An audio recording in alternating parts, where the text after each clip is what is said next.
Welcome to A View from the Summit, where we explore the unique relationships between animals and humans, whether it's an Olympic partner or couch buddy, a working companion or unique pet, a world champion or someone you think the world of. Join us for a look at animals in our lives. Brought to you by Summit Animal Health. Hello, everyone, and welcome to another great episode of View from the Summit. Have we got an episode for you today? My name is Steve Cersey, and Stacy's Funny Farm. It sounds like a place I could live. Maybe that's where I was hatched, but we're going to find out more about Stacy's Funny Farm in a minute. But first, I get the pleasure of introducing my co-host, Robin Benson, who's way up there north, where she says she's sad today because there's no sunshine, so I wore a pretty blue shirt. I'm Mr. Sunshine. Hello, Robin.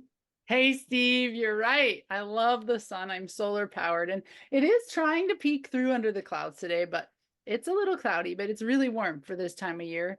And I'm really excited to be here. That's why I wear bright colors. We bring our own sunshine around here. And I am really looking forward to today. Stacy's got some great stories. And if you feel like your life is a funny farm, wait till you hear some of Stacy's stories. And we are all about connections, unique connections on this show with people and their animals and how animals enrich our lives. So this is really going to be a fun episode. I just want to say right now, if you haven't followed or liked this show, subscribe, make sure you don't miss one, because every week it's really a funny farm around here. So you're in the right place, Stacy. Steve, you're right. You probably were hatched there. So I can't wait to hear about where you started, where you came from. This is going to be fun. So Stacy's Funny Farm, I just kind of accidentally, I was doing some research for another program. Were you researching your family tree? Exactly. And I think I found it. And yes. and so as I'm tracking down the family tree, I called Stacy. She answered the phone. She gave me information about what I was after, but then I said, "What do you do?" And lo and behold, Stacy's Funny Farm. So Stacy, welcome to the program. This is cool. So tell people, just for the fun of it, who you share your home with. Well, right now I share my home with about 48 animals, and it doesn't seem like that when you walk in. It looks like a regular house, but I have a room full of guinea pigs right now. And in the kitchen, I've got some cage birds. I've got, parakeets and a dove that came in, and a rabbit that runs around. And then outside, I have ducks and a goose and hens.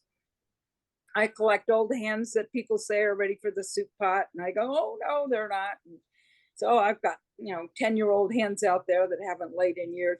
I have a couple of sheep and a turtle and doves and pigeons. And, over the years, I've kind of gained expertise in a lot of different things. But, I don't do big parrots. I don't do reptiles, even hedgehogs. I will help somebody rehome them, but that's a whole different kind of food. And so I try to stick to things that eat similar things. And I'm mostly into prey animals. I don't have dogs. I have 2 cats. They're from another agency they were ferals that they couldn't adopt out. And so they live in my barn, and they scare the rats and the mice out there. So, yeah. So this all sounds very fun and quite esoteric, but you're doing this for a good reason. You're doing this because people end up moving or going to nursing homes or whatever, and they can't take their pet. And your funny farm is there. Is that correct? That's right. There are a lot of people that have changes in their lives. Every animal I have has a human story behind it. There's always a human that had some crisis in their life or something happened, and so I take them in. A lot of people are very reluctant to take them to the pound, and it's not always easy to find a home for old hens. And so that's why I'm here. And people can come visit their pets, and they live here. I don't adopt out. The only time I adopt out is if they come in a way where I don't have any contact with the people. For instance, lately I was involved in a rescue, and I don't usually do that, where I took in some guinea pigs and 3 little female guinea pigs, and I looked at them and went, oops, one's a male, and now I have 7, and I already had 5. I was up to my limit, and so now I've got, so I will be rehoming 7 guinea pigs. They'll be on Pet Finder in a couple of weeks. But I have to get them neutered, and the babies can't be neutered, and so that's difficult. I don't like, none of us in rescue like to send out unneutered animals, because how did they get here? They got here because they weren't neutered, and there's way too many pets out there. I turn down guinea pigs all the time. Somebody called the other day, they wanted me to take 3 guinea pigs. I said, well, no, not right now. I just can't do it. The room is full. So how did you get started doing this? Have you always been a passionate animal person, or is it something that developed through your life? I grew up with hamsters. We always had hamsters when I was a kid.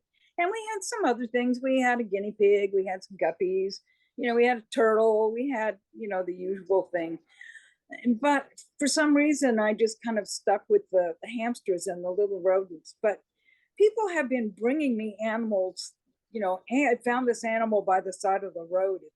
Is it hurt? And I look at it, it's a possum, and so I've had animals all my life. I had a pet raccoon that came from a pet shop, and that's much too long a story for here, but I raised it and I let it go on the property where one had gone missing. So I replaced it in kind, but not many people in their 20s end up with a pet raccoon. And of course, you can't get a raccoon in a pet shop anymore. I mean, that's pretty weird. Although I did talk to somebody just the other day who bought 2 capybaras in a pet shop in Michigan. So, how do you end up with these things? But, he called me because nobody seems to know about capybaras. And that's one thing about the hamsters, that eventually I had guinea pigs and gerbils. And when I was a kid, we had a flying squirrel, but somehow I ended up with a capybara, which is the biggest rodent in the world. And he was just a hoot. He had a spot in the kitchen, and he could open the door and come in and go out. So that was probably the funniest part of the funny farm. And people like to come visit him, and they would leave donations for the other animals. They saw all the other animals I was taking. And that's how I decided to become a nonprofit. So I talked to other people who were doing the same thing I was doing, and they said, why aren't you a nonprofit? It makes it a lot better. Mm-hmm. And so Stacy, we're about stories here and connection. Mm-hmm. And can you relate, or have you ever experienced where an animal truly understood that you were saving it, that you were helping it, and did it express any kind of appreciation, or was there a special bond between you?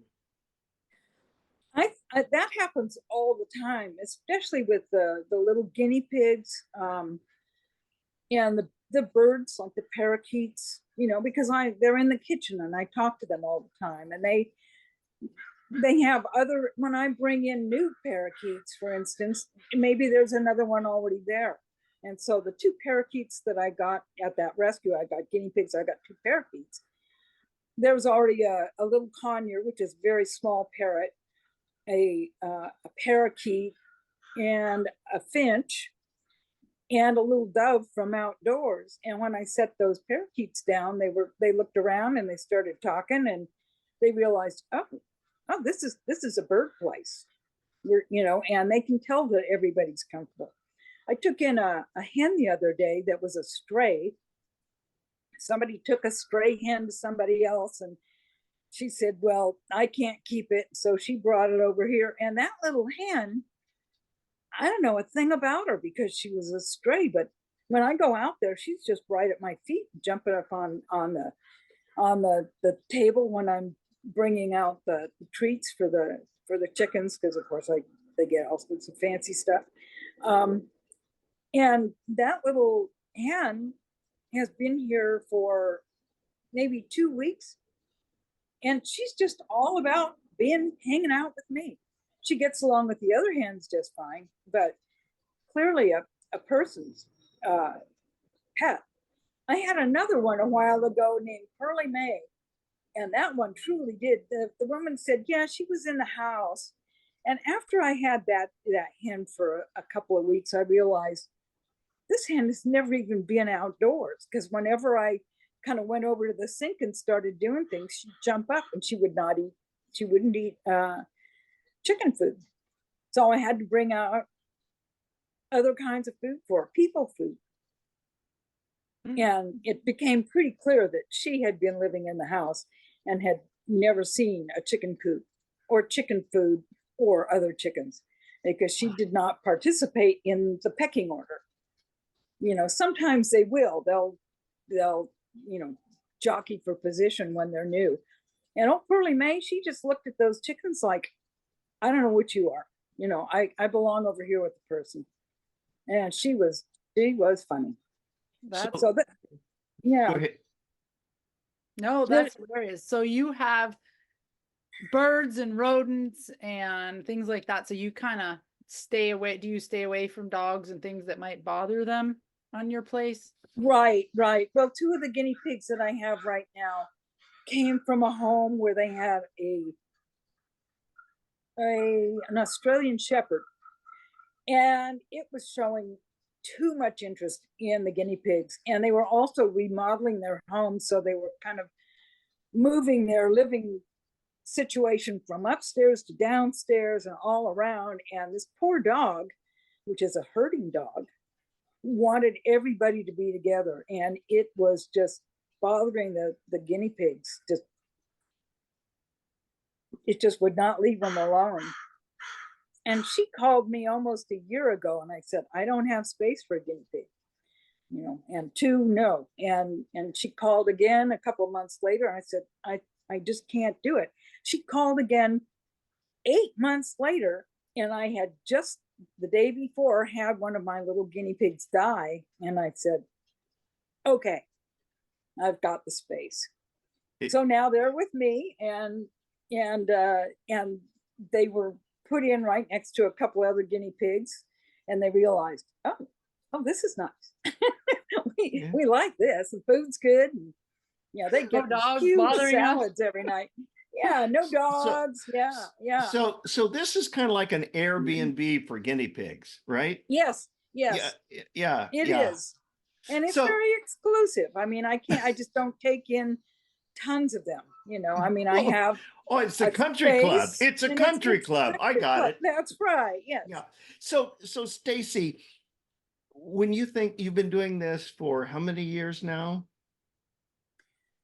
Well, I had my first hamster when I was learning to walk. So that puts my first hamster at 70 years. Yeah.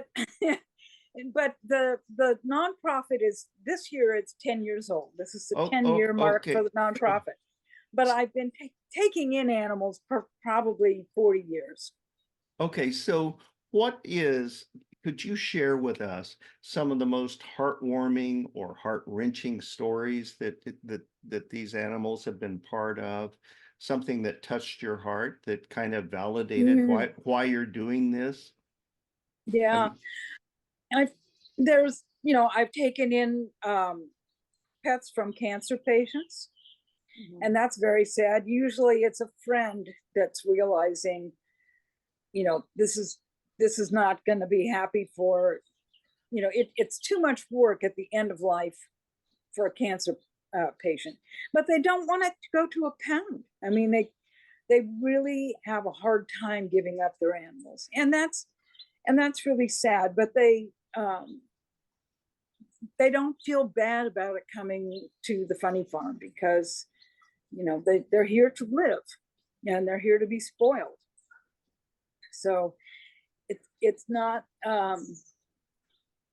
that hard for people to give up their pets here. I've had people give up pets because of allergies. I've had one woman, a little Vietnamese woman, she was evicted, and she was trying to find a new apartment. She had 4 cats and a rabbit, and she was allowed to have 1 cat. So she found a home for 2 of the cats and decided she could pretend that the other cat was just one, make sure that the landlord only saw 1 at a time. But the rabbit, she was just heartbroken, because she had taken that one in as a stray. Some people near her raised rabbits for meat, and she found this one running loose and brought it into the house. So she was particularly concerned about that one and where it would end up. And so I told her, I said, well, I will keep it for you until you figure out what you're going to do. And so I did, and I fostered that rabbit, and then she found a home for it, and so it all worked out. But I kept the rabbit for just to keep her from being stressed out. I mean, it's bad enough to be evicted, but having to find homes for your pets is difficult. So I do foster once in a while when it's, and like I say, there's always a human element to this story. Do you? The guinea pigs that I just took in, and the parakeets, that was a really sad situation. They called me because they thought they had a capybara, or maybe a mara, a Patagonian mara, and that's how I got involved. And I had somebody up there within a couple of hours to get that animal, and it was a Patagonian mara. But I took the guinea pigs, and that was, that's the difference between me having a lot of pets and a hoarding situation. The person had been sent to jail, and so her friends were hopping to find homes for all sorts of animals. There was a little parrot, there was a cage full of ferrets, there was a dog with puppies, there were cats and kittens everywhere. I mean, everywhere in that house there were cats. They kept trying to get them, and then they would find more. After I left, they found a cage of hamsters and some hedgehogs. They'd already given away the rabbit and the ducks. And, what happens if you suddenly go to jail? Yeah. You have a plan? I mean, none of us do. Does anybody have a plan for when they go to jail? What's going to happen to the pets? People don't do that. I mean, I have a plan because, I. You expect to go to jail at any time. Yeah, right. Yeah, anytime now. Yeah, they're knocking on the door right now. But but I take, that's the responsibility that I take, that's above and beyond the average person that just has a lot of pets. Yeah.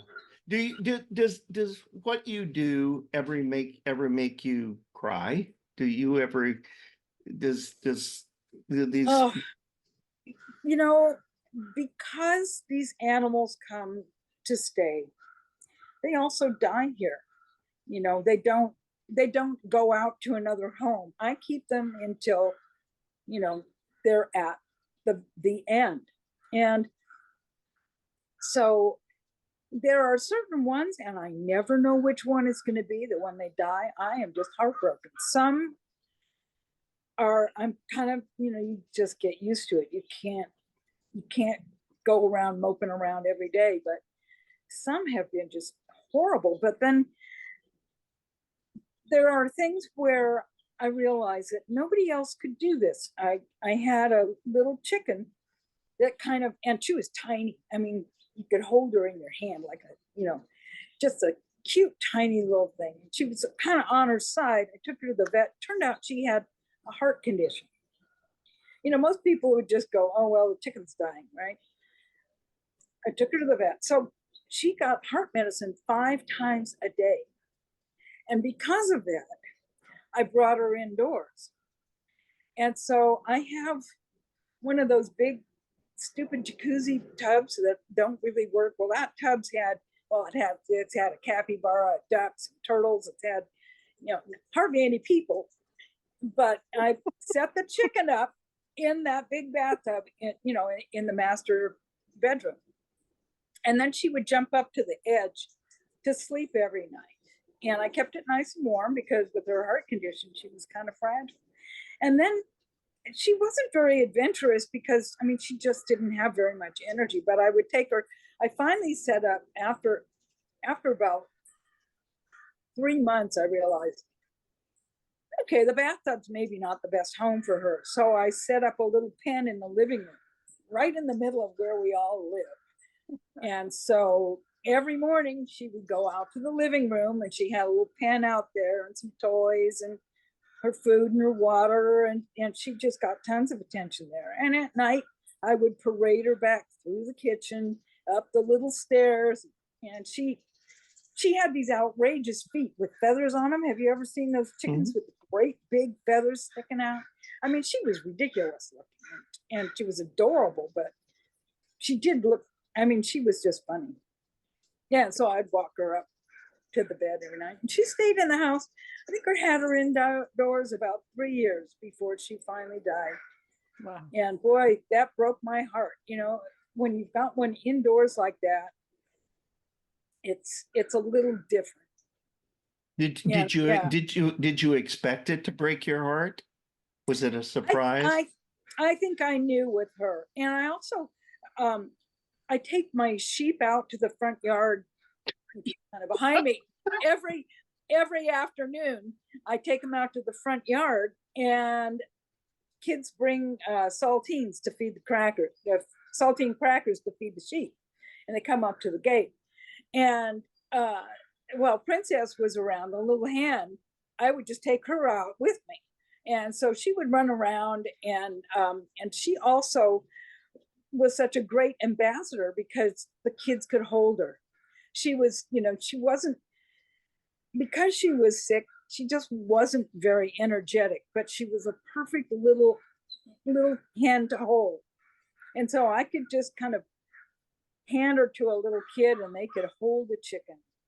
And during the pandemic, one time I had 17 people in line out there to feed the sheep.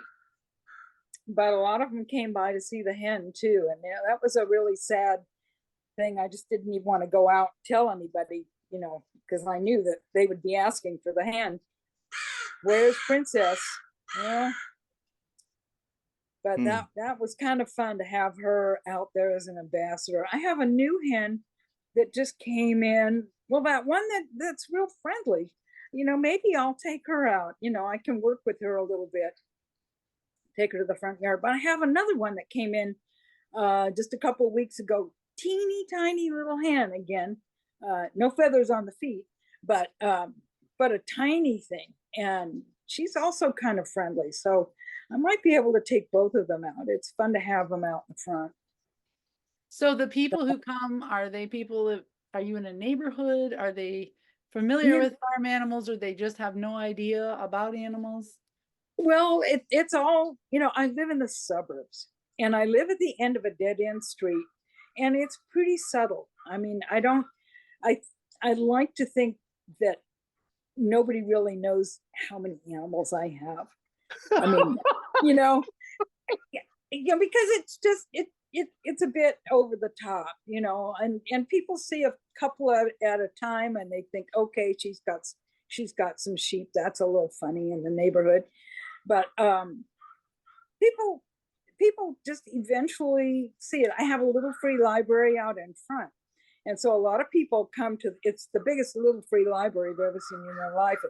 huge china cabinet. So it's about 6 times the size of your average little free library.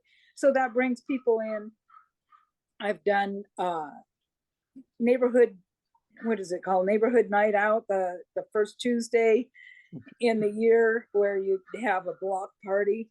So I usually host that, and people can come over, and if they want to see the animals, they can. I try to be a good neighbor and share the animals that are worth sharing, and that aren't, I'm not going to bring out baby guinea pigs. They're like hamsters right now, with baby ones. But I do try to make sure that the neighbors are somewhat aware of what I'm doing here, that I'm a nonprofit, and that it's not out of control.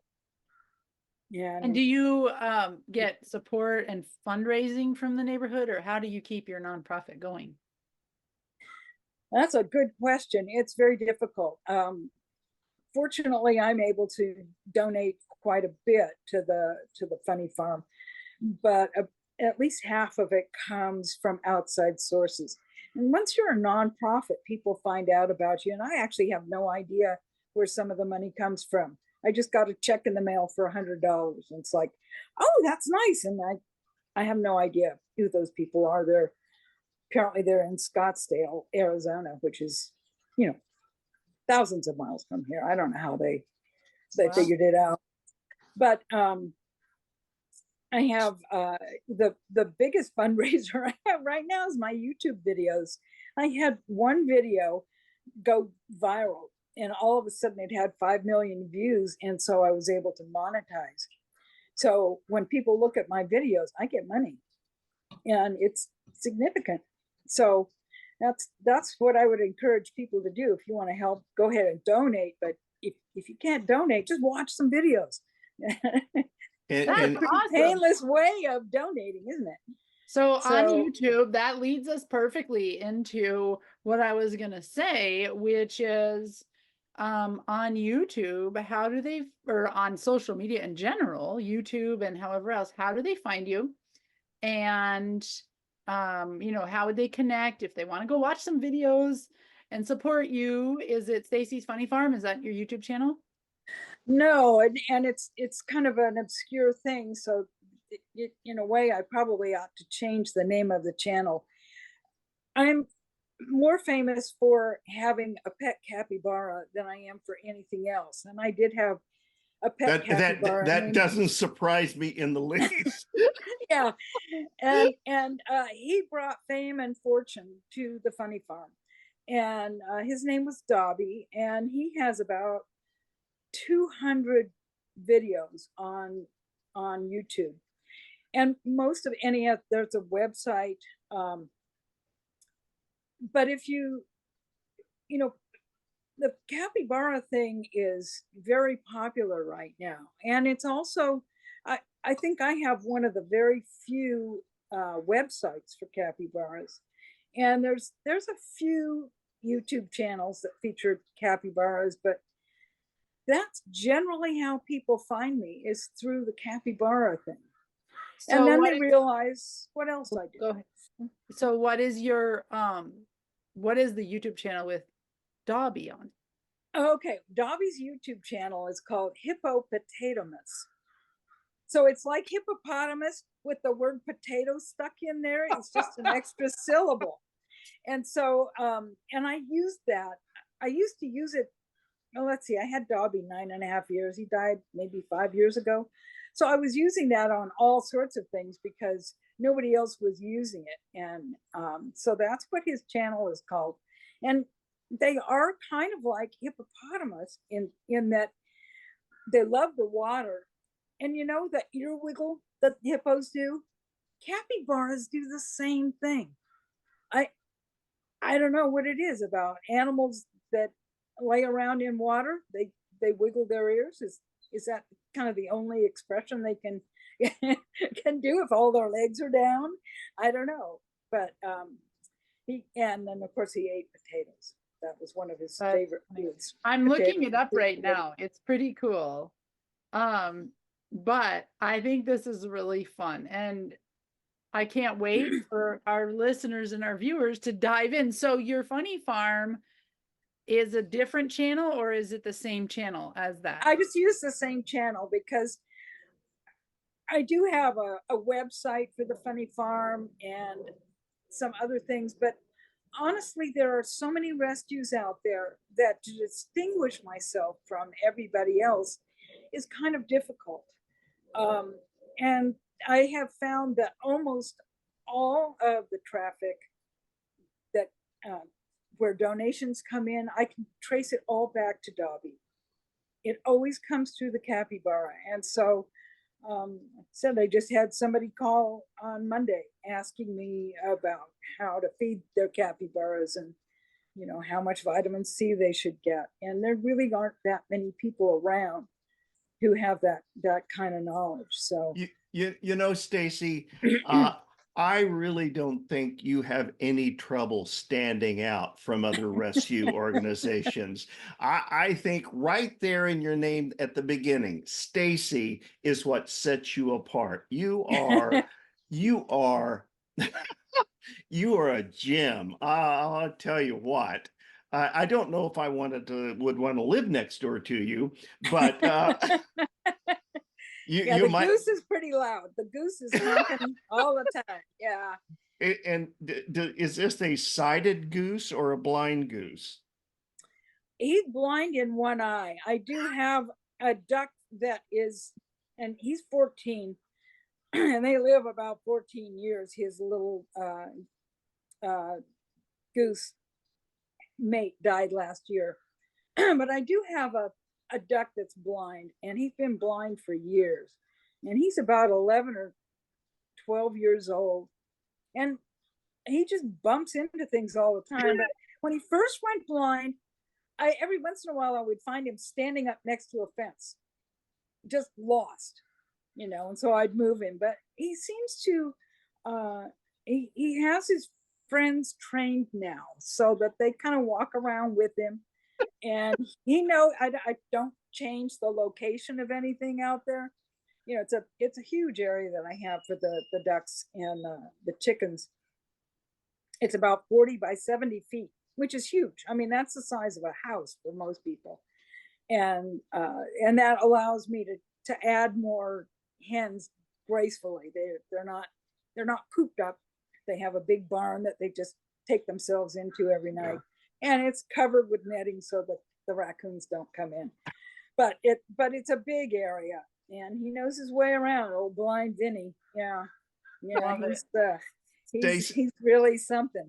Stacy, this could go on all afternoon as far as I'm concerned. But both Robin and I have another interview coming up here.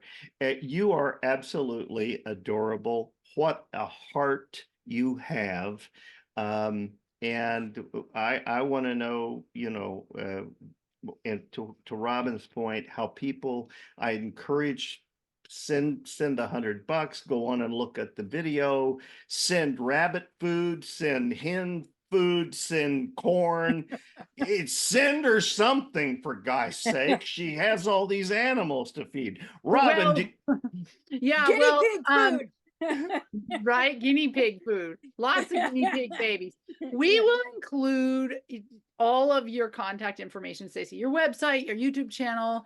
They can check it all out, and where to donate and how to get a hold of you in the show notes. If you're watching on YouTube, or if you are listening on Spotify, we would love for you to go check out Stacy's social media channels, find some entertainment, support her. And Stacy, we definitely appreciate you and your time. And man, what a heartwarming service you are doing for so many people and their animals. I mean, animals is one thing, but when you can help people transition through a rough patch in their life and take the stress to the extent that you can off of their heart and taking care of their animals, that's a huge deal. So thank you for that.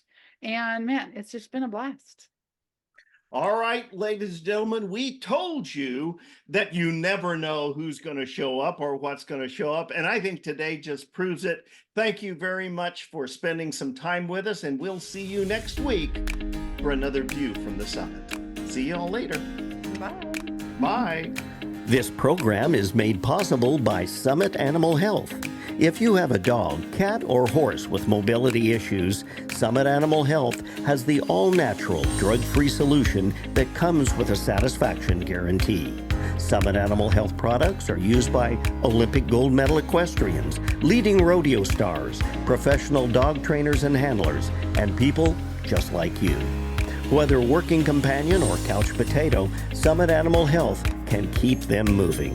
Check them out online at summitanimals.com. New to Summit? Use the code VIEW15 and receive 15% off your initial order. We'll see you next week for another View from the Summit.